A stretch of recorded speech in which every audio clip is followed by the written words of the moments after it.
Karakuri is one of those decks that somewhat lost its identity in a sense, in that most players recognize it more as a hybrid component of Yugioh rather than a competitive force on its own. This is an unfortunate situation for Karakuri because they definitely are a competitive force on their own. What type of Karakuri deck do I run to keep pace with the meta and demonstrate that Karakuri don't need Yugioh to be competitive? The first monster is one of the more hit-or-miss cards in 7749. As the only tribute Karakuri monster with kind of substandard attack for a single tribute monster, it does have a nice normal summons effect, which kind of saves it in a sense. However, the effect does require assistance. Its level 5 importance, while annoying in hand, is also semi-important for filling holes in some of the synchro summon chains that Karakuri specialize in, depending on if you draw certain cards that might break those chains. In addition, its draw effect is very nice to supplement 224 and Machine Duplication play to create a rather impressive secondary synchro board. Therefore, I do like running one copy. I'm not a fan of 818. Overall, a 2100 attack level 4 characteristic of 818 is not really helpful, for it does not help Karakuris do what they do best.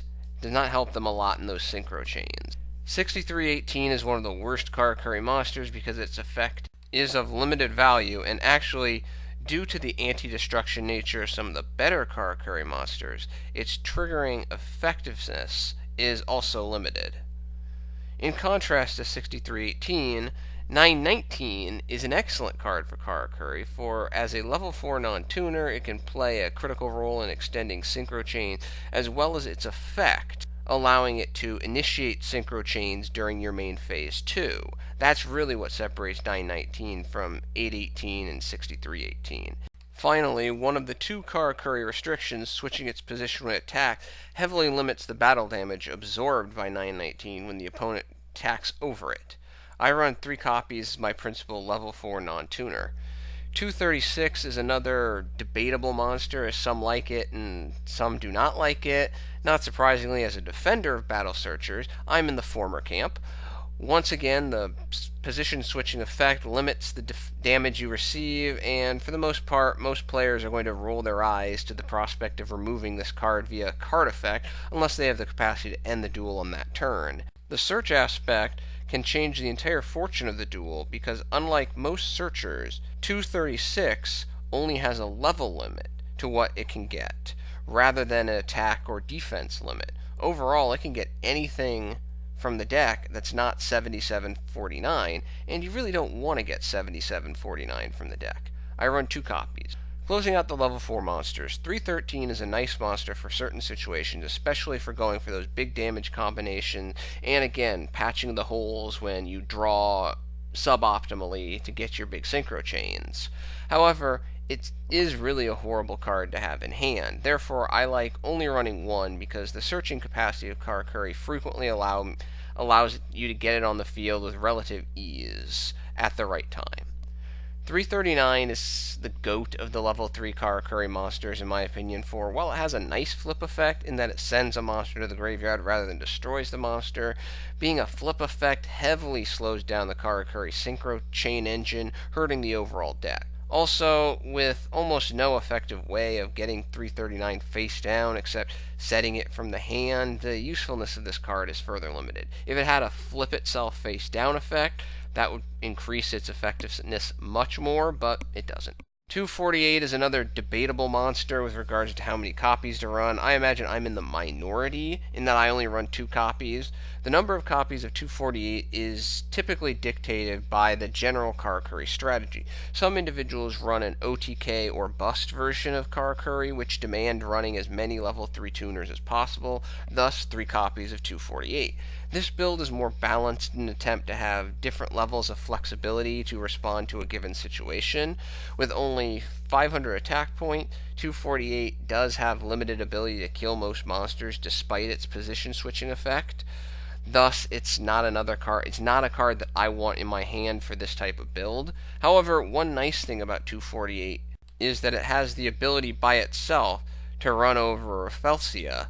All you have to do is summon it, Target the Rafelsia with the position change effect, and then run it over, netting your opponent a nice -1 plus a meager 200 damage.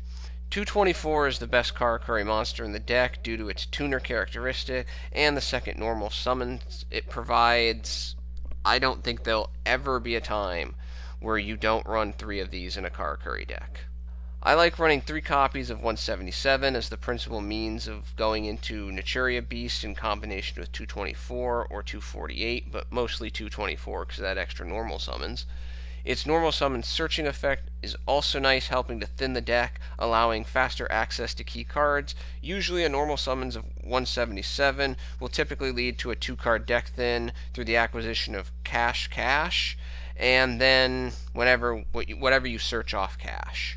Spider is just another time, and it's not compatible with this deck. It's really Karakuri in name only. Skip it. 96, aka Barrel, is also a very solid choice for Karakuri decks, as it can play a meaningful role in getting Naturia Synchros onto the field, as well as acting as a nice wall, forcing the opponent to place multiple monsters on the field, possibly before he or she is ready, or at least just burn attacks, letting you survive another turn. Finally, in this build, running 3 is important for the major synchro chain that Karakuri like to execute. Bureido is nice and essential to maximize the high-quality Karakuri plays. I like running 3 copies, that shouldn't be surprising to anyone, to maximize the benefits from the major synchro chain. Even outside the chain, Bureido is nice because 2800 attack is nothing to sneeze at, and the additional special summons allows you to bring out a barrel to go into something bigger like a Leo if extra firepower is required and you can't do anything more chain-based with your synchro plays. Finally, any card that has a draw effect that is not bonkers to activate is always welcome. Burei is also nice, but understandably less inherently valuable than Bureido. However, as a level 7 instead of a level 8, Burei offers a more quality and consistent jumping off point, for it can be summoned via level 3 tuner and a non-tuner level 4 instead of requiring a level 5. Its position changing effect can be useful in a pinch, ability to both target your own monsters or an opponent's monsters, so you can target your own monsters, maybe draw some cards, get in more favorable position, or make an opponent's monster more killable. I run 2 copies. Moving on to the direct spell support, I like running 3 copies of Cash because its activation condition is very easy to achieve. It helps deck thin, allowing the addition of all but 1 monster, thereby significantly increasing efficiency in playmaking. And finally, it helps mitigate the must-attack restriction on a number of Karakuri monsters that can create concerns when normal summoning with no immediate synchro play available. Not much to say about Gold Dust, Gearbox, or Runaway. I don't like any of these cards, for they don't really help Karakuri advance their most effective plays with any level of efficiency or zeal. Anatomy is another one of those debatable cards in that some swear by it, others do not. I'm in the latter camp this time. While Anatomy resembles Six Samurai United, in my experience it is far inferior in its consistency and effectiveness to allow Karakuri to hit their big plays.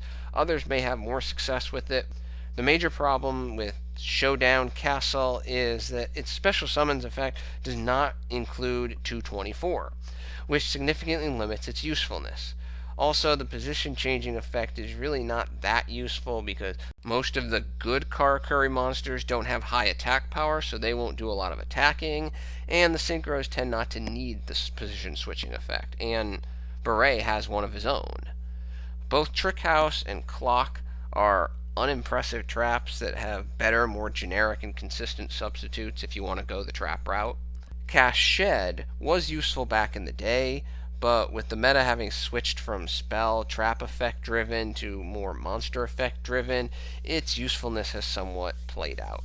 Now moving on to the non-Karakuri monster, spell and traps. The only non-Karakuri monster I run is 3 copies of Gorz to reduce the probability of the opponent OTKing me, as well as putting a high attack point monster on the field. For something that Karakuris tend to lack is when they can't go the synchro route, they really don't have much attack power. Gorz offers a possible remedy for that.